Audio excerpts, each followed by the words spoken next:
A man stood upon a railroad bridge in northern Alabama, looking down into the swift water 20 feet below. The man's hands were behind his back, the wrists bound with a cord. A rope closely encircled his neck. It was attached to a stout cross timber above his head, and the slack fell to the level of his knees. Some loose boards laid upon the sleepers supporting the metals of the railway supplied a footing for him and his executioners, 2 private soldiers of the Federal Army, directed by a sergeant who in civil life may have been a deputy sheriff. At a short remove upon the same temporary platform was an officer in the uniform of his rank, armed. He was a captain. A sentinel at each end of the bridge stood with his rifle in the position known as support, that is to say, vertical in front of the left shoulder, the hammer resting on the forearm thrown straight across the chest, a formal and unnatural position, enforcing an erect carriage of the body. It did not appear to be the duty of these 2 men to know what was occurring at the center of the bridge. They merely blockaded the 2 ends of the foot planking that traversed it. Beyond one of the sentinels, nobody was in sight. The railroad ran straight away into a forest for 100 yards, then curving, was lost to view. Doubtless there was an outpost farther along. The other bank of the stream was open ground, a gentle acclivity topped with a stockade of vertical tree trunks, loopholed for rifles, with a single embrasure through which protruded the muzzle of a brass cannon commanding the bridge. Midway of the slope between the bridge and fort were the spectators, a single company of infantry in line at parade rest, the butts of the rifles on the ground, the barrels inclining slightly backward against the right shoulder, the hands crossed upon the stock. A lieutenant stood at the right of the line, the point of his sword upon the ground, his left hand resting upon his right. Excepting the group of 4 at the center of the bridge, not a man moved. The company faced the bridge, staring stonily, motionless. The sentinels, facing the banks of the stream, might have been statues to adorn the bridge. The captain stood with folded arms, silent, observing the work of his subordinates, but making no sign. Death is a dignitary who, when he comes announced, is to be received with formal manifestations of respect, even by those most familiar with him. In the code of military etiquette, silence and fixity are forms of deference. The man who was engaged in being hanged was apparently about 35 years of age. He was a civilian, if one might judge from his habit, which was that of a planter. His features were good, a straight nose, firm mouth, broad forehead from which his long, dark hair was combed straight back, falling behind his ears to the collar of his well-fitting frock coat. He wore a mustache and pointed beard, but no whiskers. His eyes were large and dark gray, and had a kindly expression which one would hardly have expected in one whose neck was in the hemp. Evidently, this was no vulgar assassin. The liberal military code makes provision for hanging many kinds of persons, and gentlemen are not excluded.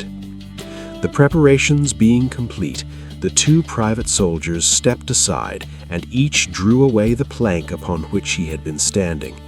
The sergeant turned to the captain, saluted, and placed himself immediately behind that officer, who in turn moved apart 1 pace. These movements left the condemned man and the sergeant standing on the 2 ends of the same plank which spanned 3 of the cross ties of the bridge. The end upon which the civilian stood almost, but not quite, reached a 4th. This plank had been held in place by the weight of the captain. It was now held by that of the sergeant. At a signal from the former, the latter would step aside, the plank would tilt, and the condemned man go down between 2 ties. The arrangement commended itself to his judgment as simple and effective. His face had not been covered, nor his eyes bandaged. He looked a moment at his unsteadfast footing, then let his gaze wander to the swirling water of the stream racing madly beneath his feet. A piece of dancing driftwood caught his attention, and his eyes followed it down the current. How slowly it appeared to move. What a sluggish stream. He closed his eyes in order to fix his last thoughts upon his wife and children. The water, touched to gold by the early sun, the brooding mists under the banks at some distance down the stream, the fort, the soldiers, the piece of drift, all had distracted him. And now he became conscious of a new disturbance. Striking through the thought of his dear ones was a sound which he could neither ignore nor understand, a sharp, distinct, metallic percussion like the stroke of a blacksmith's hammer on the anvil. It had the same ringing quality. He wondered what it was, and whether immeasurably distant or nearby. It seemed both. Its recurrence was regular, but as slow as the tolling of a death knell. He awaited each stroke with impatience and, he knew not why, apprehension. The intervals of silence grew progressively longer. The delays became maddening. With their greater infrequency, the sounds increased in strength and sharpness.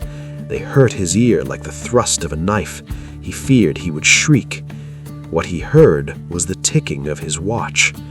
He unclosed his eyes and saw again the water below him. If I could free my hands, he thought, I might throw off the noose and spring into the stream. By diving, I could evade the bullets, and swimming vigorously reach the bank, take to the woods and get away home. My home, thank God, is as yet outside their lines. My wife and little ones are still beyond the invaders' farthest advance. As these thoughts, which have to be set down in words, were flashed into the doomed man's brain rather than evolved from it, the captain nodded to the sergeant. The sergeant stepped aside. Peyton Farquhar was a well-to-do planter of an old and highly respected Alabama family.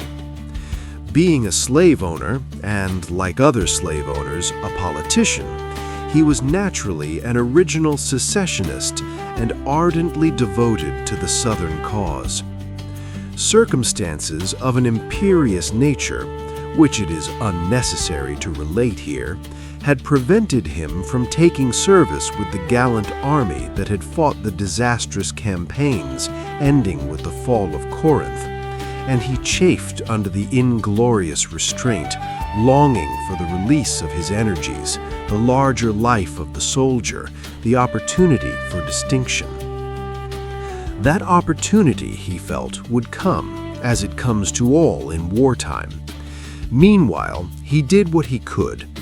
No service was too humble for him to perform in aid of the South, no adventure too perilous for him to undertake if consistent with the character of a civilian who was at heart a soldier, and who, in good faith and without too much qualification, assented to at least a part of the frankly villainous dictum that all is fair in love and war. One evening, while Farquhar and his wife were sitting on a rustic bench near the entrance to his grounds, a gray-clad soldier rode up to the gate and asked for a drink of water. Mrs. Farquhar was only too happy to serve him with her own white hands. While she was fetching the water, her husband approached the dusty horseman and inquired eagerly for news from the front. "The Yanks are repairing the railroads," said the man, "and are getting ready for another advance. They have reached the Owl Creek Bridge, put it in order, and built a stockade on the north bank. The commandant has issued an order, which is posted everywhere, declaring that any civilian caught interfering with the railroad, its bridges, tunnels, or trains will be summarily hanged. I saw the order." "How far is it to the Owl Creek Bridge?" Farquhar asked. "About 30 miles. "Is there no force on this side the creek?" "Only a picket post half a mile out on the railroad and a single sentinel at this end of the bridge." Suppose a man, a civilian and student of hanging, should elude the picket post and perhaps get the better of the sentinel, said Farquhar, smiling. What could he accomplish? The soldier reflected. I was there a month ago. I observed that the flood of last winter had lodged a great quantity of driftwood against the wooden pier at this end of the bridge. It is now dry and would burn like tow. The lady had now brought the water, which the soldier drank. He thanked her ceremoniously, bowed to her husband, and rode away. An hour later, after nightfall, he repassed the plantation, going northward in the direction from which he had come. He was a Federal scout.